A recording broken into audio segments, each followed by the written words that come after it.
Di sebuah kota kecil, ada seorang pemilik bisnis bernama Rina yang berhadapan dengan keputusan besar. Mari ikuti kisahnya untuk memahami dunia valuasi bisnis. Rina seorang pemilik kafe yang sukses, dihampiri oleh seorang investor bernama Damar yang tertarik membeli kafenya. Namun, bagaimana Rina bisa menentukan harga yang tepat? Dia harus mengetahui nilai dari bisnisnya, yaitu valuasi bisnis. Valuasi adalah proses penilaian atau penentuan nilai suatu bisnis. Rina tahu bahwa valuasi tidak hanya berdasarkan aset fisik seperti meja dan kursi, tapi juga brand, pelanggan setia, dan potensi pertumbuhan. Salah satu cara untuk menghitung valuasi adalah dengan metode pendapatan. Rina mulai dengan menghitung pendapatan bersih kafenya dan mengestimasi pendapatan masa depan. Damar, investor tersebut, ingin mendapatkan pengembalian investasi dalam waktu 5 tahun. Mereka berdua memutuskan untuk menggunakan tingkat diskonto 10%.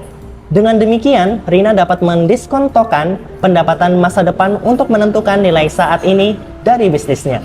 Rina juga mempertimbangkan metode pasar. Dia membandingkan kafenya dengan kafe lain yang baru saja dijual di kota tersebut. Meski tidak ada dua bisnis yang persis sama, dengan membandingkan metrik seperti pendapatan dan profitabilitas, Rina mendapatkan gambaran nilai pasar kafenya. Terakhir, Rina mempertimbangkan metode aset, di mana dia menghitung total aset kafenya, seperti peralatan, inventaris, dan properti. Namun, metode ini kurang mencerminkan nilai intangible, seperti merek dan reputasi kafenya di mata pelanggan. Setelah mempertimbangkan ketiga metode tersebut, Rina dan Damar berdiskusi dan menegosiasikan harga. Proses valuasi membantu Rina memahami nilai sebenarnya dari bisnisnya dan memberinya kepercayaan diri untuk membuat keputusan yang tepat. Kisah Rina menunjukkan betapa pentingnya memahami valuasi bisnis. Baik Anda seorang pemilik bisnis atau investor, memahami proses ini akan membantu Anda membuat keputusan yang lebih baik. Ambil contoh dari metode pendapatan yang Rina gunakan. Jika kafe Rina memiliki pendapatan bersih tahunan sebesar 300 juta dan dia memperkirakan pendapatan akan tetap konstan selama 5 tahun ke depan, maka pendapatan masa depan kafenya adalah 1,5 miliar. 300 juta dikali 5 tahun. Namun, uang 300 juta 5 tahun dari sekarang tidak seberharga 300 juta hari ini karena adanya inflasi dan risiko. Itulah mengapa Rina menggunakan diskonto 10%. Pendapatan tahun pertama, 300 juta dibagi 1 ditambah 0,10 pangkat 1 sama dengan 272,73 juta. Pendapatan tahun kedua, 300 juta dibagi 1 ditambah 0,10 pangkat 2 sama dengan 247,93 juta. Dan seterusnya hingga tahun kelima.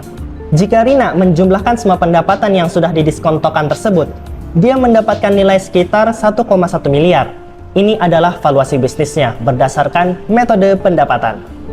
Untuk metode pasar, misalkan kafe lain di kota yang serupa dengan kafe Rina baru saja dijual dengan harga 1,3 miliar dan memiliki pendapatan bersih tahunan sebesar 320 juta.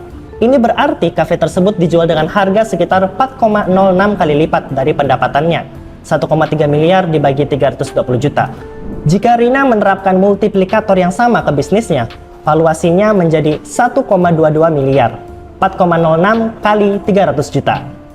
Dengan menggabungkan metode-metode tersebut, Rina dapat memperkirakan valuasi bisnisnya dalam kisaran 1,1 miliar hingga 1,3 miliar. Dengan kisaran valuasi ini, Rina memiliki posisi negosiasi yang kuat saat berbicara dengan Damar. Semoga kisah dari Rina membuat kita lebih paham betapa pentingnya untuk menghitung valuasi bisnis.